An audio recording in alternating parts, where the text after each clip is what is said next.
Hi students, welcome to DS Economics channel. Today we are going to discuss 2015 December Kerala State Economics previous year question. This is your part number 1. In this part we are going to discuss from question number 1 to 40. So those who come for the first time, subscribe to this channel, and those who do not watch the previous year part videos, they can watch in the playlist. I have given the link of the playlist in the description box. So let's start today's video.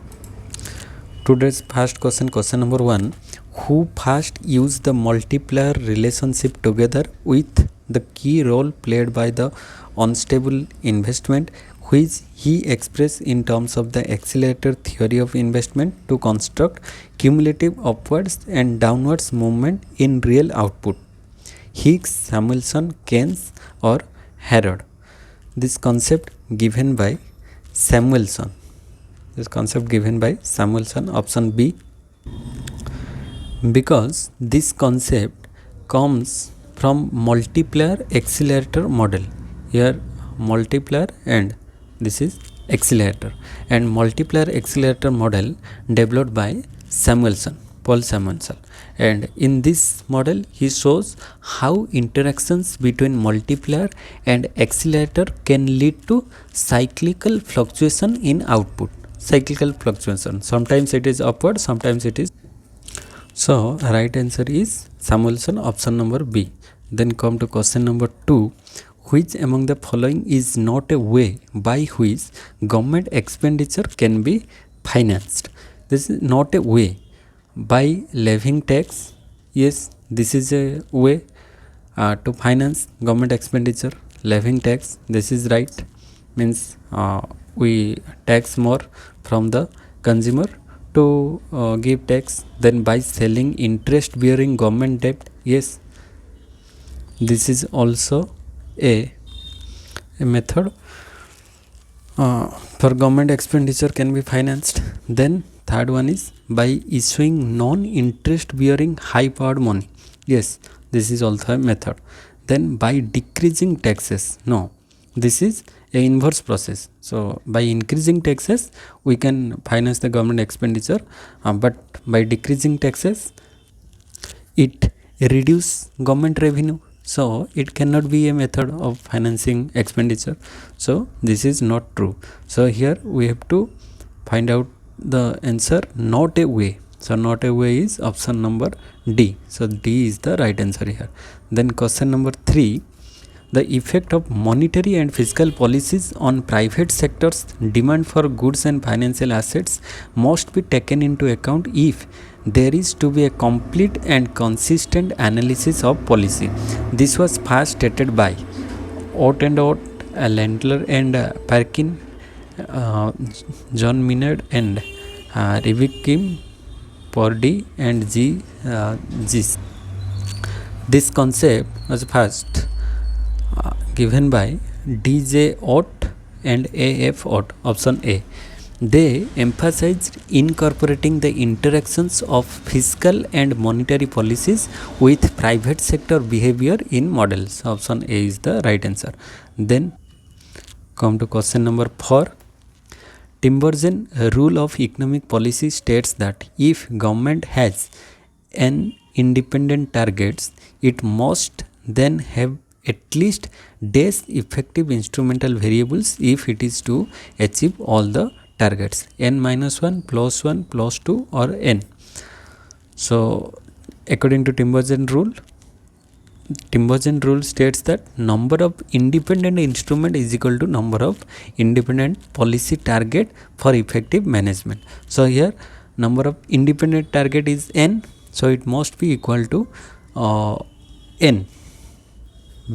Must be equal to n, because number of independent instrument is equal to number of independent policy target. So policy target, number of independent instrument is n, so policy target should be n. So option D is the right answer. Then come to question number 5. The social welfare function plotting inflation on y-axis and unemployment on x-axis will be dash to the origin. Inflation on y-axis and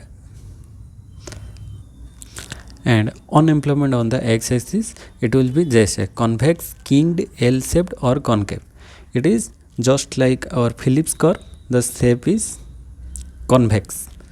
The shape is convex because it shows the relationship between inflation and unemployment rate, like we can say like Phillips curve, convex to the origin, because convex to the origin reflects society's preference for a balanced trade-off between inflation and unemployment, means higher marginal cost as you move along the curve. This type of shape, it is convex to the origin. Then question number 6, the new classical writers point to the repeated breakdown of econometric models because structural coefficient cannot be treated as invariant, investment is related to interest rate, existence of unemployment in the economy or not. So here the new classical writers point to the repeated breakdown of economic model because structural coefficients cannot be treated as invariant. Option A is the right answer, because new classical school critiques policy models that assume constant behavior, so they introduce rational expectations where structural parameters may change with policy. So option A is the right answer. Then question number 7, relative income hypothesis is propounded by. Relative income hypothesis, Milton Friedman, J.M. Keynes, Dusenberry, Modigliani. Relative income hypothesis given by James Dusenberry. So option C is the right. There are three concepts: absolute income hypothesis, relative income hypothesis, and permanent income hypothesis, and last one is life cycle hypothesis. Life cycle hypothesis. Absolute income hypothesis given by John Maynard Keynes, and relative income hypothesis Dusenberry, and permanent income hypothesis Milton Friedman, and life cycle hypothesis Modigliani, Blomberg and Endo. So these are the different concepts related to hypothesis theory. So you have to learn this concept. So here question asks for relative income hypothesis given by James Dusenberry, option number C. Then question number 8, the locus of goods. The locus of goods market equilibrium values for real output and interest rate is called LM schedule, balance of payment schedule, IS schedule, or aggregate demand schedule. So it is the locus of goods market equilibrium, that is goods market is IS and money market is LM. So goods market equilibrium IS curve, because IS curve represent equilibrium in the goods market where investment equals to saving. Here IS curve goods market, and LM curve money market, related to money market. So option C is the right answer. Then question 9, a fall in marginal propensity to save. A fall in marginal propensity to save. Marginal propensity to save reduce. Then shift the IS curve down to the left, shift the LM curve down to the left, or shift the IS curve up to the right, or shift the LM curve up to the right. What happens when MPS reduce? When lower saving, MPS means marginal propensity to saving, means lower saving means what? When marginal propensity to save reduce, then consumption increases, and when consumption increases, then demand also increases, and when demand increases, then IS curve shift to the right. IS curve shift to the right. So shift the IS curve up to the right, means this is the shape of IS curve, and IS1 IS curve shift to the right, because MPS means marginal propensity to save reduce, consumption rise, demand rise. When demand rise, then investment and saving. IS curve also shift to the right. So option C is the right answer here. Come to next question, question number 10. An increase in the interest rate following a fiscal expansion will be greater when the more interest elastic is the demand for money, the more interest inelastic is the demand for money. The demand for money is unitary elastic. Question is, an increase in the interest rate increase following a fiscal expansion will be greater when fiscal expansion will greater, at that time interest rate increase. Then when interest rate increase, what happened? The more interest elastic is the demand for money or interest inelastic? Here the demand for money is interest inelastic, not elastic, it is interest inelastic. Why? Because if people don't reduce money demand, even when interest rate rise, rates must rise more to restore money market equilibrium. So the more interest inelastic is the demand for money is the right answer, option number B. Then question number 11, an increase in government spending which shift the IS function upwards to the right will. When government spending increase, it shift the IS curve to the upward, means IS to IS1. Then aggregate demand schedule upward to the right or inward to the left, or aggregate supply schedule outward to the right or inward to the left. What happened? Here an increase in government spending, when government spending increase, which shift the IS curve upward. When government spending increase, then higher government, then if government spending increase, then spending increase, then demand also increase. Spending increase, spending increase, then demand also increase. Then when demand increase, IS curve shift, and when demand increase, then aggregate demand shift to the right. Here aggregate demand, this is the aggregate demand curve shift to the right. So option A is the right answer, aggregate demand schedule outward to the right, option A.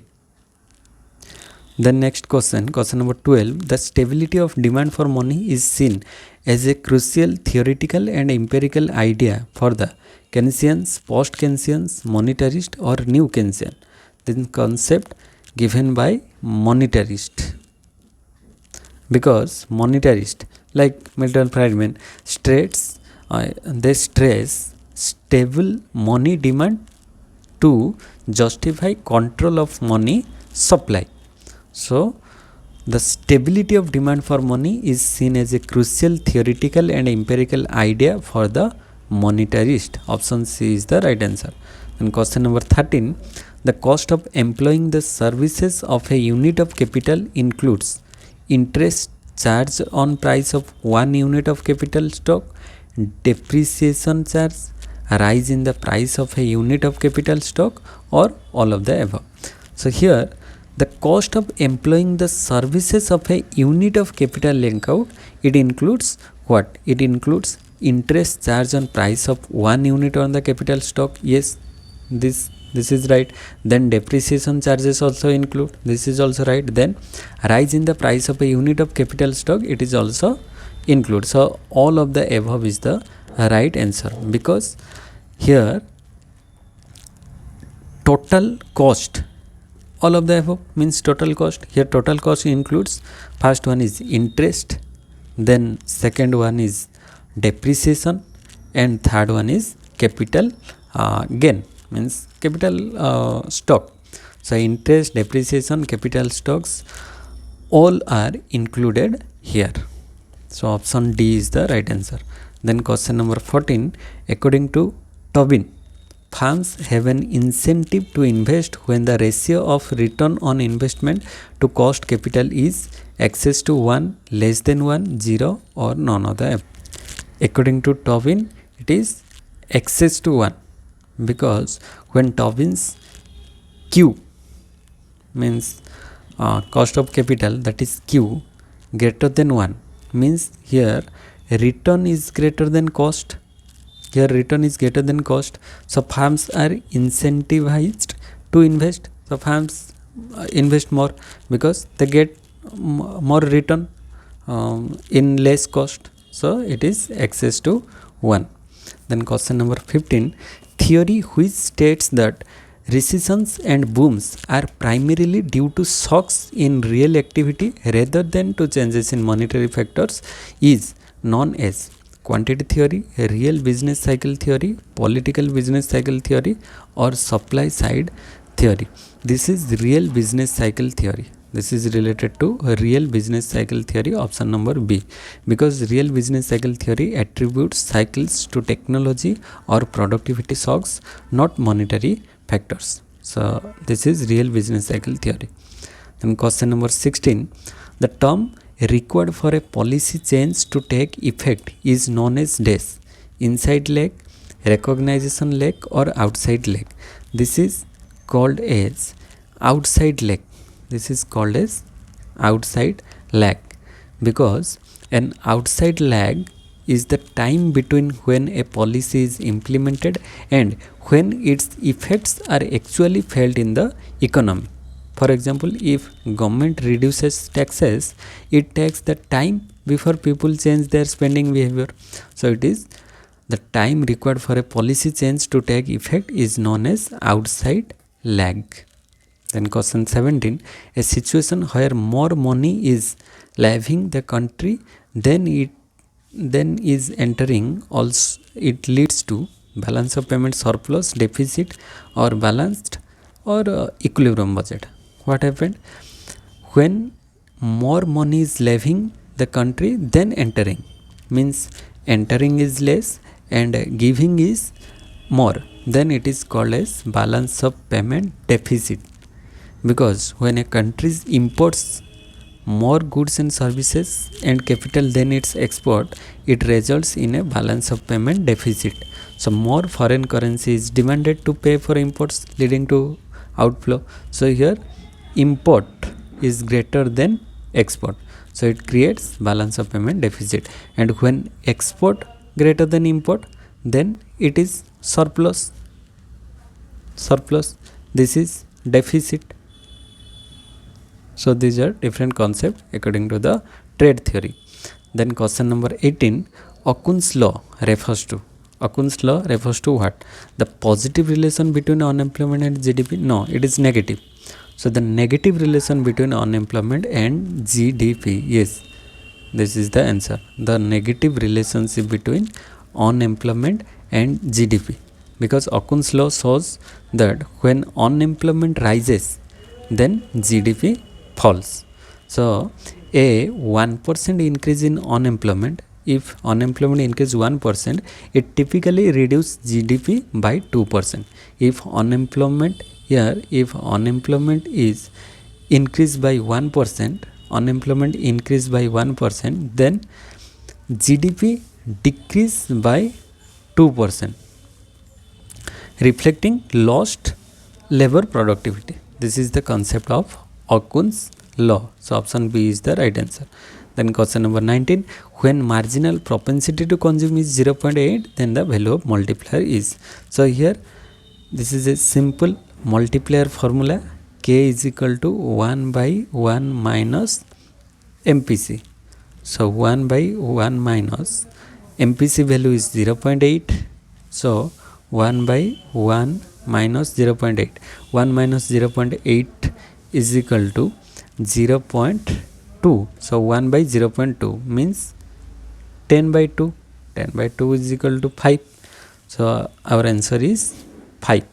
Option number B. Then question number 20. Under liquidity trap, what happens under liquidity trap? Liquidity trap situation, this type of figure is liquidity trap. Here interest rate is very low. The demand for money is perfectly elastic. Yes, this is the answer. Here demand for money is perfectly elastic at the liquidity trap situation. Option A is the right answer, because in a liquidity trap interest rates are very low and people prefer holding cash rather than bonds. So monetary policy becomes ineffective here, and any increase in money supply is fully absorbed by the public without lowering interest rates. So option A is the right answer. Then question number 21, a market consisting of a single seller and a single buyer is termed as monopsony, duopoly or bilateral monopoly. It is called as bilateral monopoly. A market consists of single seller and single buyer.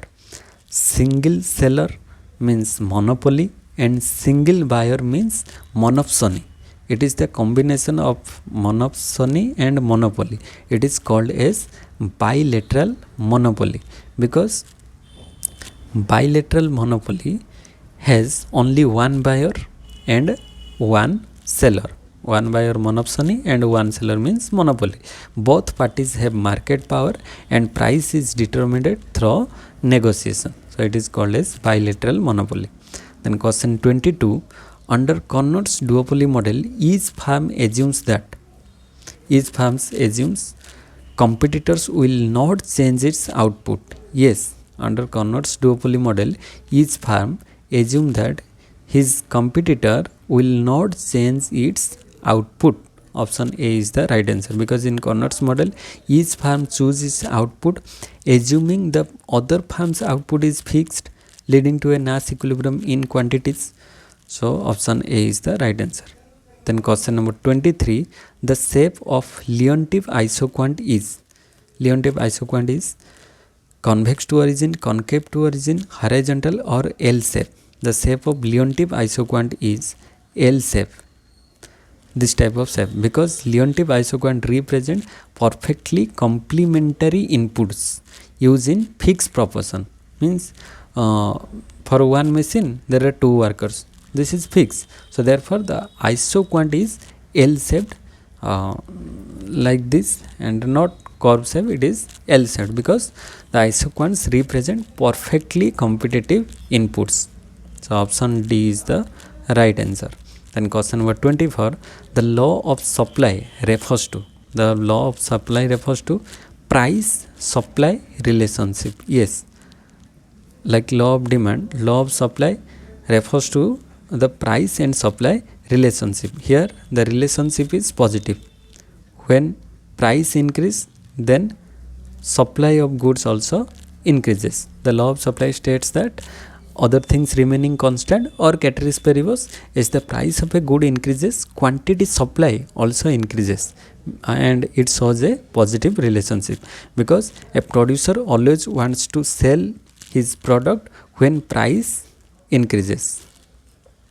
Then question number 25, extension of demand means extension, contraction. What extension of demand means? More quantity demand at higher price or more quantity demand at lower price. Yes, when price lower, then quantity demand rises. It shows the negative relation between price and quantity demand. When price falls, quantity demand rises. This is called extension of demand, means from one point to another point. So extension means a movement along the same demand curve. Here demand curve is same, but a movement from point A to point B. It is caused by a fall in price. When price fall, here price fall from P to P1, then quantity rise from Q to Q1. Quantity rise and leading to more quantity being demanded. So not due to change in income, taste, etc., but only price. So when price falls, quantity demand increases. So this is the extension of demand, and its opposite is contraction. From B to A it is contraction, from A to B it is expansion. Then next question, question number 26, a consumer reaches equilibrium at the point where a consumer reach the equilibrium point when marginal utility equals to price. Yes, this is the right answer. When mu is equal to price, not greater nor less. When mu, marginal utility, equal to price, because consumer's equilibrium occurs when marginal utility is equal to price and the satisfaction from the last unit consumed equal to the price paid. This means mu is equal to price. So this maximize utility under a budget constraint. So option A is the right answer. Then question number 27, all the following curves are U-shaped except AVC, AFC, SC and MC. Here first one is AVC curve, SC. So this is AC, AC curve is U-shape, and this is AVC, ABC curve is also U-shape, and MC, this is MC, and MC curve is also, you can say, U-shape, but AFC curve is not U-shape. AFC curve is rectangular hyperbola. AFC, rectangular hyperbola or convex to the origin. So option B is the odd one out, or option B is the answer here. All of the following curves are U-shaped except AFC curve, because AFC curve is downward sloping, and because fixed costs are spread over more units as output increases. AFC means TFC by Q. So the shape is downward sloping. Then next question 28, the revealed preference theory was formulated by Llewellyn, Robbins, Samuelson, Keynes or Marshall. Revealed preference theory formulated by Paul Samuelson. Option B is the right answer, because Paul Samuelson introduced revealed preference theory, which analyzes consumer choices based on observed behavior without relying on utility measurement. So revealed preference theory given by Paul Samuelson. Then question number 29, the slope of the isoquant measures. The slope of the isoquant measures the marginal rate of product transformation or the marginal rate of technical substitution, MRTS. The slope of the isoquant measures MRTS. MRTS, marginal rate of technical substitution between labor and capital. So option B is the right answer, because isoquant shows input combination of constant output. So their slopes is equal to MRTS. MRTS means which is the rate at which one input can be substituted for another, keeping output constant. So option B is the right answer. Then question 30, average fixed cost. Average fixed cost is AFC is increase as output increase? No. Remain as same whether the level of output? No. It diminishes as output increases? Yes. AFC here, AFC continuously diminishes when output increases. When output increases, then average fixed cost is decreasing, because we know that AFC is equal to TFC, total fixed cost by total quantity. Since TFC is constant, here TFC is constant, TFC is constant as output increases, so AFC falls continuously forming a downward sloping curve. So here right answer is option number C, diminish as output increases. Then question number 31, under perfect competition the average revenue curve is, under perfect competition AR is horizontal straight line, upward sloping, downward sloping or rectangular. Under perfect competition average revenue is horizontal straight line. Average revenue is horizontal straight, because in perfect competition farm is the price maker. Here farms demand and supply, and farms equilibrium price is here, and farms this is industry,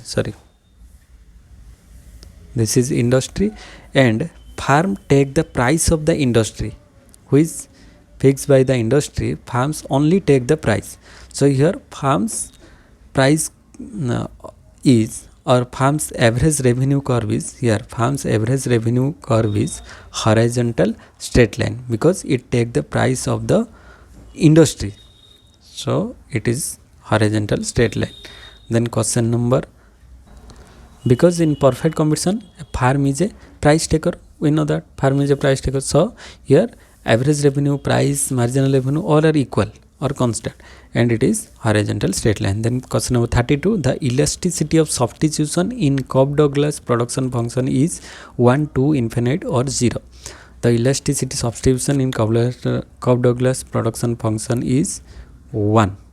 Because Cobb-Douglas production function assumes unitary elasticity of substitution, meaning inputs can be substituted for each other at a constant proportion, and Cobb-Douglas production function is CD production function is AL to the power alpha into K to the power beta. Here alpha plus beta is equal to 1, means if it is 1 then it is constant, or in greater than 1 increasing, or less than 1 means decreasing. Then question number 33, the flat bottom of the modern saucer shape average variable cost represent minimum capacity, excess capacity, maximum capacity, or reserve capacity. The flat bottom of the modern saucer shape average variable cost. The shape of the modern cost curve, that is saucer shape, just like this saucer shape, and the flat surface indicate what? The flat surface indicate reserve capacity, because in the modern cost theory the average variable cost has a saucer shape with a flat stretch indicating reserve capacity, means output can be increased without rising average variable cost. So the shape is flat. Option D is the right answer. Then question number 34, if with a fall in price the total expenditure increases, and with a rise in price the total expenditure decreases, the demand for the commodity is said to be unit elastic, inelastic, or elastic. It is elastic in shape, because if price fall then total expenditure rises. If price fall then total expenditure rises. Total expenditure rises means percentage change in quantity demand or greater than percentage change in price. Here percentage change in quantity demand is greater than percentage change in price. So this causes elastic demand. This is elastic, means the shape is not steeper, it is flatter, more elastic. Then question number 35, if a rise in price of one good leads to a fall in the demand for other goods, then the two goods are said to be substitute, unrelated, competitive, or complementary. When a rise in price of one good leads to a fall in the demand for other good, then the two goods are said to be complementary to each other, because complementary goods are used together. Means we can say for tea and sugar, if price of one increase then demand for other reduce. If price for, suppose price of tea rises, or price for we can say sugar, price for sugar rises, then demand for tea decreases. Demand for tea decreases due to joint consumption. So this is complementary goods. Then question number 36, what is not a feature of monopolistic competition? There are different features of monopolistic competition. What is not? Large number of sellers. Yes, large number of sellers, this is a common features. Then freedom of entry and exit. Yes, this is a feature of monopolistic competition. Then homogeneous product and selling cost. Selling cost is there in monopolistic competition, but homogeneous products, this is the feature, this is the only feature of perfect competition market. Perfect competition market features is homogeneous product, and in monopolistic competition they produce heterogeneous product or differentiated product, not homogeneous product. So homogeneous product, this is a feature of perfect competition market. So here option C is the right answer, because not a feature is option number C, because we know in monopolistic competition firm sells differentiated product, not homogeneous ones. So that's a feature of perfect competition, not monopolistic competition. Then come to question number 37, parity optimality requires the satisfaction of the following conditions. efficiency in exchange, efficiency in production, efficiency in product mix. All of the above. Yes, all of the above are true here, because parity, optimality or efficiency occurs when no one can be made better off without making someone else worse off. It requires efficiency in exchange, efficiency in production and efficiency in product mix. All of the above are right here. Then question number 38, according to Euler's theorem, in a competitive factor market, what happens? A factor is paid to a price equal to the value of the marginal product. Yes, not greater or less, it is equal to the value of the marginal product. Option A, because Euler's theorem applied to homogeneous production function of degree 1. Degree 1, it implies that if each factor is paid its marginal product, then the total product is actually or exactly exhausted. So option A is the right answer. Then question number 39, the input output analysis is associated with Samuelson, Warlos, Ricardo or Leontief. Input output analysis is associated with W. Leontief. So 39 right answer is option number D, because Leontief developed input output analysis which shows how industries are interdependent, means how the output of one industry is the input of another industry. So this is given by Leontief. Then today's last question, question number 40, a farm operating at the minimum point of LAC is the equilibrium farm, optimum farm, representative farm or marginal farm. A farm operating at the minimum point of LAC. Minimum point of LAC. Different SAC are there, and which farm operated at the minimum point of LAC, that is called as the optimum farm. That farm is optimum farm, because the optimum farm is one that produces at the minimum point of the LAC or long run average cost curve, achieving the lowest average cost curve per unit. Here option B is the right answer. So this is all about for the today's session. If you like the video, please like, comment and also share with your friends, and those who do not watch the previous part videos, they can watch in the playlist, and subscribe to this channel for more such updates. So see you again in the next part. Thank you all for watching. Jai Jagannath.